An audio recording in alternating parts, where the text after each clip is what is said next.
You don't avoid crowds because you're antisocial. You avoid them because your mind and body process busy rooms like a full-time job. This is about the hidden mechanics behind that fatigue, how your attention spreads wide, how you read faces, tones, movement, and mood all at once, until your nervous system starts treating a normal Friday night like something you have to endure. The rest of this will put words to that experience in the present, so you stop mistaking a sensitive nervous system for a personality flaw.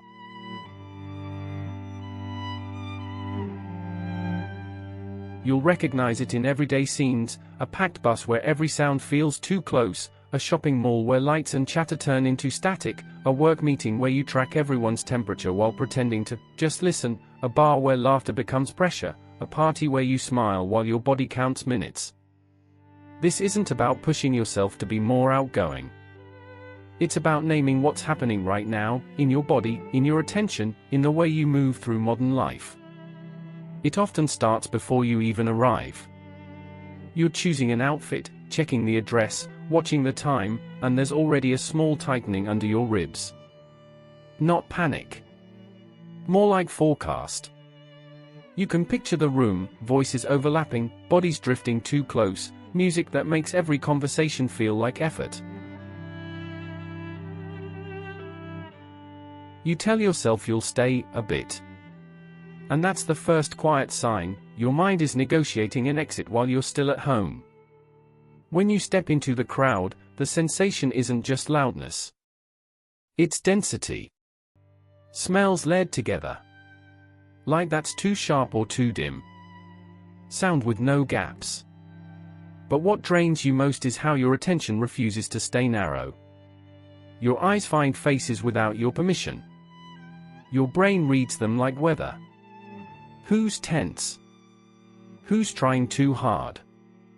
Who's quietly irritated? Who's performing ease while their jaw is tight? You catch micro pauses, the small drop in someone's smile, the shift in tone that tells you the room is changing. You're not trying to analyze anyone. You're simply receiving too much at once. A crowded bus can do the same thing in a different costume. You're pressed into a space that doesn't feel like yours. A bag brushes your arm. Someone's phone plays a video out loud. Two people argue, half joking, half not, and your body reacts before your mind forms a thought. You try to look at your screen, but your awareness keeps lifting its head, scanning the aisle, tracking movement near your shoulder, listening for the kind of shift that turns ordinary friction into something sharper. Your nervous system stays alert because in tight spaces, alertness feels like the price of safety. In a mall, it becomes a blur.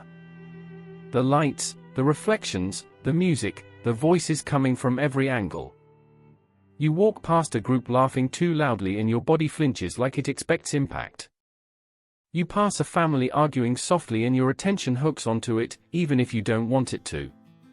You step into a store and the smell hits you first, then the salesperson's energy, then the way your thoughts start skipping. You can't find the calm center of your own mind because the environment keeps interrupting it. It's not that you can't handle life. It's that your system is processing the room with very little filtering.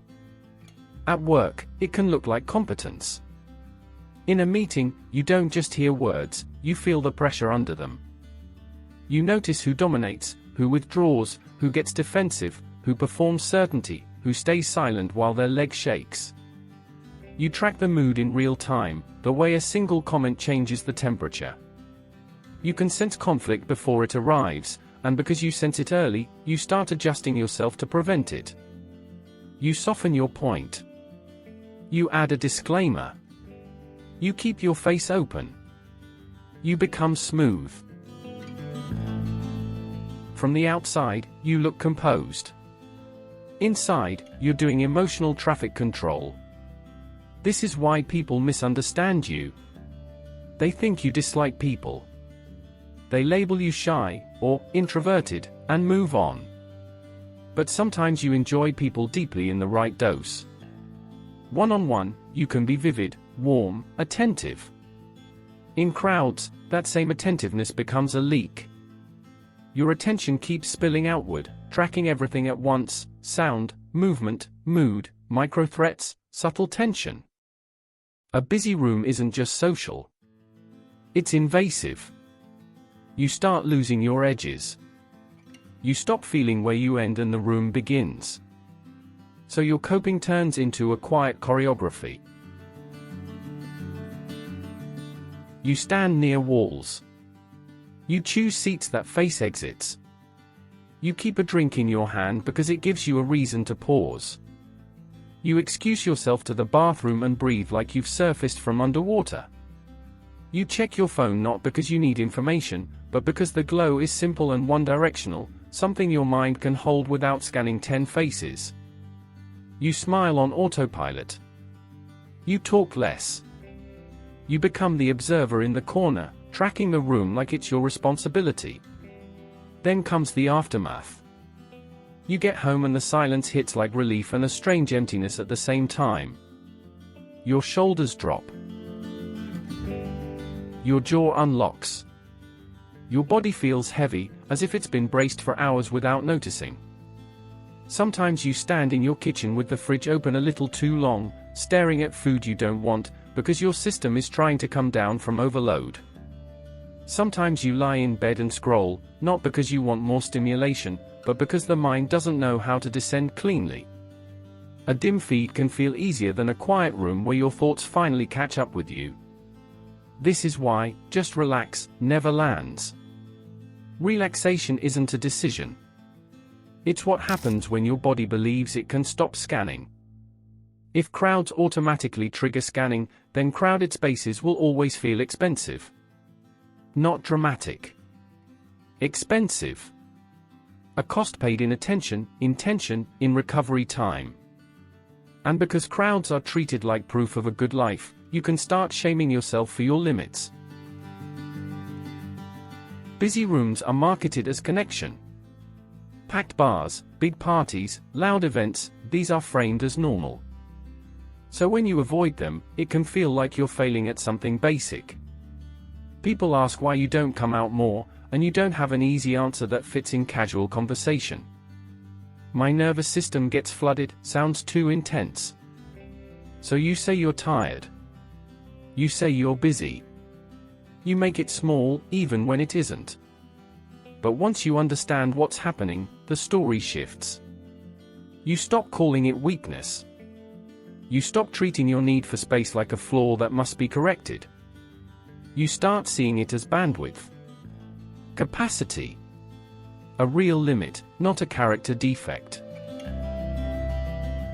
You begin noticing that the exhaustion has a pattern. It spikes around density, around noise, around environments where your attention is forced open. The change isn't that you suddenly love crowds. The change is that you stop forcing yourself to pretend they're harmless. You stop staying past the moment you begin to disappear. You stop apologizing for needing air. You stop explaining your boundaries in paragraphs.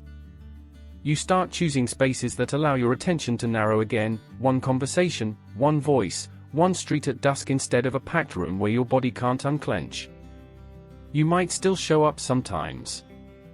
You might still take the crowded train, attend the work event, walk into the loud bar. But you stop arguing with your own signals. You notice the moment your attention widens, the moment your body braces, the moment your thoughts start skipping. You don't punish yourself for it. You don't turn it into a personal failure. You treat it like information. And one evening, you come home after being out. You don't try to prove anything to yourself. You turn the light on low. You place your phone face down on the table. You stand by the window for a minute and let the quiet reach you. Streetlight spills onto the floor. The room is still. Your breathing becomes audible again. And your attention, finally, narrows into something gentle. One point of light. One silent room. One body allowed to come back to itself.